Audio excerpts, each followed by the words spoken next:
जब गठबंधन हो तो कांग्रेस पार्टी को गठबंधन के नियम का पालन करना चाहिए। फिर से मुझको टिकट मिल गया तो ब्रजेश पाठक जो 5 साल का मंत्री था, ये क्षेत्र छोड़ करके भाग गया कैंट क्षेत्र के अंदर। कि जनता जो है वो बहुत महंगाई से परेशान है, बेरोजगारी लगातार बढ़ रही है, नौजवानों को रोजगार नहीं मिल रहा है और जनता बेहाल है। इन्होंने एसआईआर लागू कर दिया और एसआईआर में 2,79,00,000 लोगों के नाम वोटर से काट दिए। मेरे विधानसभा क्षेत्र से 1,28,000 वोट काट दिए।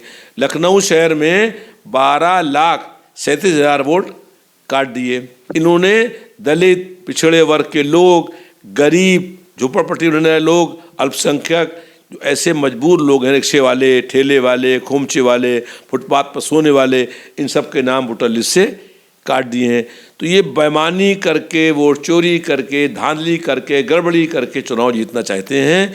और इस बार जब गठबंधन हो तो कांग्रेस पार्टी को गठबंधन के नियम का पालन करना चाहिए।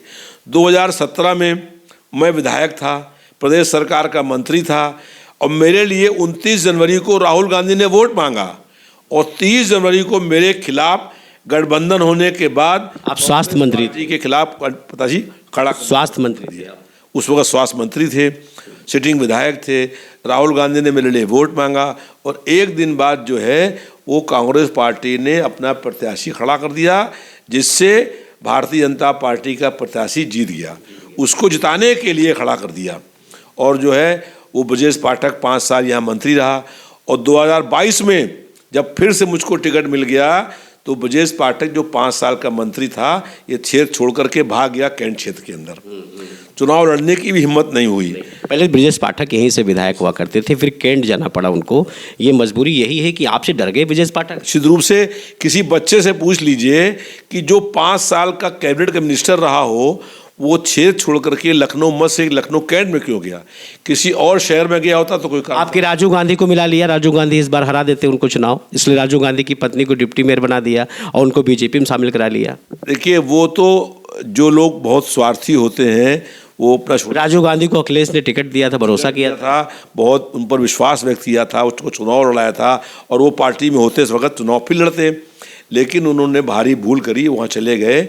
और वैसे बीजेपी में तो बहुत लोग, सपा से बहुत लोग चले गए, क्या इनकी कभी भविष्य में अगर वापसी का नंबर आया तब आप उसको, उस दौर को कैसे देखना चाहेंगे आप? देखिए, समाजवादी पार्टी में बहुत लोग भाजपा के आए, बहुत समाजवादी पार्टी के भाजपा में गए। राजनीति में चला करता है, कुछ लोग जो, आप तो कहीं नहीं गए। हम तो कहीं ना कहीं जाएंगे। पूरे जीवन जो है लाल टोपी पहन करके, चाहे कुछ भी हो जाए, चाहे कितना भी जुल्म, अत्याचार, अन्याय, दमन की सारी सीमाएं तोड़ दें, तब भी हम जो है आप अपना रिकॉर्ड आप बरकरार रखेंगे। बिल्कुल। कि जनता जो है वो बहुत महंगाई से परेशान है।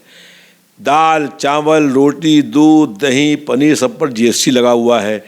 बेरोजगारी लगातार बढ़ रही है, नौजवानों को रोजगार नहीं मिल रहा है, गरीबी है, भूखमरी है और जनता बेहाल है। इस सरकार में जनता के मुद्दों पर सवाल नहीं उठते हैं, प्रश्न नहीं उठते हैं, किसी को सवाल पूछने का भी अधिकार नहीं है। सरकार चाहती है कि केवल हिंदू मुस्लिम करके, झगड़ा करा के, दंगा करा के, हिंसा करा करके और सांप्रदायिक तनाव पैदा करके हम सरकार बनाने का काम कर लें। वो जनता के मुद्दों पर बात नहीं करती है। हम लोग चाहते हैं कि महंगाई, बेरोजगारी, भ्रष्टाचार, बढ़ते हुए अपराध, ध्वस्त हो रही स्वास्थ्य सेवाएं और जो शिक्षा व्यवस्था है और विकास के काम है, इस पर चर्चा हो। लेकिन भाजपा के लोग इन मुद्दों पर चर्चा करने को तैयार नहीं हैं। आज जनता परेशान है, बिजली की समस्या, लगातार स्मार्ट मीटर चल रहे हैं, बहुत तेज़ भागते हैं, जनता परेशान है। चाइनीज़ मीटर हैं और भाजपा की सरकार कहती है कि चाइना का माल नहीं खरीदेंगे और सारे बाज़ार में चाइनीज़ माल बिक रहा है। तो भारतीय जनता पार्टी की कथनी और करनी में बहुत ज़मीन आसमान का अंतर है। आज जनता ये जान गई है और हम लोग ये जनता से वादा कर रहे हैं कि हम लोगों की सरकार बनेगी तो जो हर महिला को 40,000 रुपया जो है वार्षिक रूप से उसको पेंशन मिलने का काम, हर साल या हर साल हर साल 3,000 तो महीने दे ही रहे थे। 1,000 रुपये महीना देंगे वो, और 12 महीने का 36,000 हुआ, और 4,000 रुपये उसके बैंक से लोन लेके अखिलेश जी देंगे। अखिलेश जी देंगे। तो ये 40,000 रुपया हर गरीब महिला को मिलेगा। जब पहले सरकार थी तो 500 रुपये मिलते थे, भाजपा की सरकार आई तो उन्होंने समाजवादी पेंशन बंद करने का काम कर दिया। हम फिर सरकार में आएंगे और फिर ये पेंशन शुरू करने का काम करेंगे। निजीकरण जो हो रहा है उसको रोकेंगे। आज ये हालत है कि देश कुल 4 लोग चला रहे हैं, 2 क्रेता हैं और 2 विक्रेता हैं। हम चाहते हैं कि हर बच्चा स्कूल पढ़ने जाए और नौजवानों को, हर परिवार में एक आदमी को रोजगार मिले। हम लोग ये विश्वास दिला रहे हैं कि 27 में अखिलेश यादव जी प्रदेश के मुख्यमंत्री बनेंगे तो हर परिवार के लोगों को, उसमें हर परिवार के में से एक आदमी को नौकरी या रोजगार मिलने की सरकार में गारंटी हो। सर बहुत परिवार हैं, करोड़ों की संख्या में है, तो इतनी नौकरियां आप कैसे लाएंगे? और रोजगार, रोजगार अलग है, नौकरी अलग। नौकरी मिलेगी या रोजगार मिलेगा? मतलब आप मतलब क्लियर करिए, नौकरी देंगे या रोजगार देंगे? अगर पढ़े लिखे लोग हैं तो उनको नौकरी देंगे। अब कोई परिवार ऐसा है कि उस परिवार में सब अशिक्षित हैं तो उनको रोजगार देंगे। हर परिवार में रोजगार या नौकरी जरूर मिलेगी कि कोई आदमी ये नहीं कह पाएगा कि हम बेरोजगार हैं। सर शिक्षा पे एक बात याद आती है, देश में कहा गया शिक्षा दवाई ये फ्री में होनी चाहिए, राशन फ्री में नहीं होना चाहिए। मैं भी इस बात को मानता हूँ, लेकिन शिक्षा में सबसे ज़्यादा भ्रष्टाचार है। सर सरकार आपकी रही हो या समाज या भाजपा की रही हो या बसपा की रही हो, लेकिन शिक्षा जगत में सबसे बड़ा घोटाला है। सर देखिए, हम लोगों ने बहुत सुधार करने का काम किया था, लेकिन इस समय भाजपा की सरकार में शिक्षा में चरम सीमा पर विकास भ्रष्टाचार है, और जो है स्वास्थ्य सेवाएं पूर्ण से ध्वस्त हैं।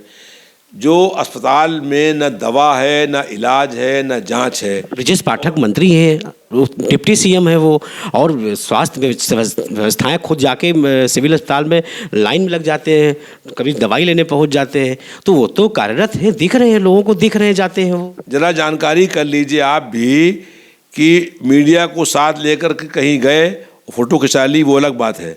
मेडिकल, आप क्यों नहीं गए थे? आप जब मंत्री थे तो आप क्यों नहीं गए थे? हम गए थे, हमने फोटो खिंचाया नहीं खिंचाया? छापा डाला था, और हम बताएं आपको, मालूम करिएगा। और आपने मोहनलालगंज में पीएससी में सस्पेंड भी किया था? हाँ, सस्पेंड भी किया था, और एम्बुलेंस जो थी 102 108 उनको पकड़ा दौड़ा के, और जो उसमें कमियां निकाली और उनके ऊपर 2.25 करोड़ रुपए का जुर्माना किया, जो 102 108 एम्बुलेंस कंपनी ने भरा। जाके आज मालूम कर ली, 2016 में 2.25 करोड़ रुपया उस एम्बुलेंस कंपनी ने जुर्माना भरा, जो उसमें कमियां थीं। उसमें स्टेपनी नहीं थी, किसी में हॉर्न नहीं था, किसी बीपी नापने की मशीन नहीं थी, सिर्फ शुगर नापने की मशीन नहीं थी। वो जहाँ जहाँ जो कमियां थीं उन हर गाड़ी पर जुर्माना किया, और जुर्माना करने के बाद उन्होंने रुपया जमा कराया।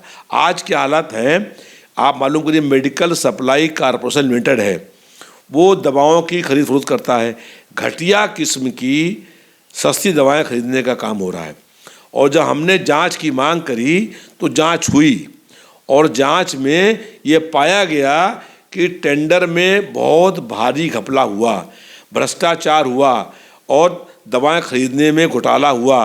तो एक मुख्य जनरल मैनेजर उज्जवल कुमार को बर्खास्त कर दिया गया, लेकिन पूरा रैकेट शामिल था। अब ये जो कफ सिरप का मामला जो भी बड़ा उछल रहा है यूपी में, अभी इसमें एक पत्रकार के पूछने पर धनंजय सिंह ने कहा कौन कोडिन की बात करता, तो अखिलेश को बताया, तो कहा कि मैं उनके खिलाफ मुकदमा लिखवा दूंगा, नहीं तो आपके खिलाफ मुकदमा लिखवा दूंगा। और फिर उन्होंने अखिलेश जी के का शासनकाल के कमीशन की याद दिलाई कि जब नौकरी का कमीशन बना हुआ था उसमें कितनी धांधली हुई थी। इस पर क्या कहना चाहेंगे? अच्छा, आप बताइए कि पूरा प्रदेश जान गया कि कोडिन कफ सिरप में हजारों करोड़ रुपए घोटाला हुआ है, लेकिन क्या स्वास्थ्य मंत्री ने कोई शब्द बोला?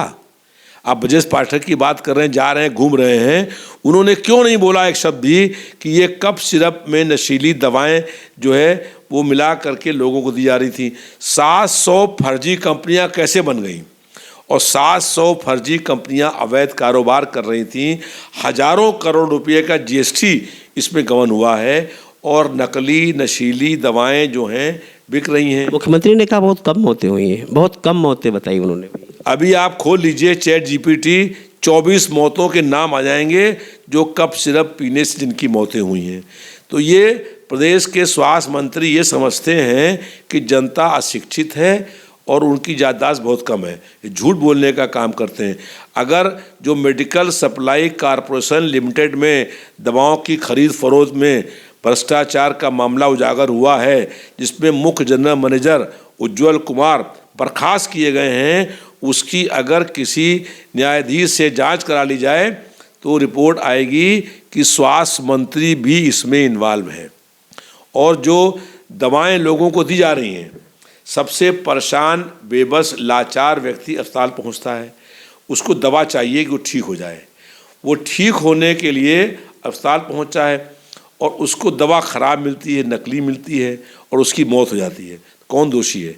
इसका दोषी प्रदेश के स्वास्थ्य मंत्री और मेडिकल सप्लाई कॉरपोरेशन के पूरे लोग हैं, जो आज नकली दवाएं लोगों को सप्लाई हो रही हैं। और मेरी चुनौती है कि किसी वर्तमान न्यायाधीश से इस पूरे प्रकरण की जांच करा ली जाए तो पूरा प्रदेश जान जाएगा कि इससे बड़ा कोई अपराध नहीं है कि लोग दवा के अभाव में मर रहे हैं और उनको जो दवा मिल रही है वो नकली है। जो दवा उनको मिल रही है वो घटिया किस्म की है और आदमी दवा खा रहा है कि हम ठीक होंगे और उससे उसकी मौत हो रही है। तो इससे बड़ा कोई और अपराध नहीं है जो स्वास्थ्य विभाग में होने का काम हो रहा है। हम फिर हाजिर होंगे एक नए मेहमान के साथ, तब तक देखते रहें इंडिया जंक्शन। इंडिया जंक्शन, खबरों का जंक्शन।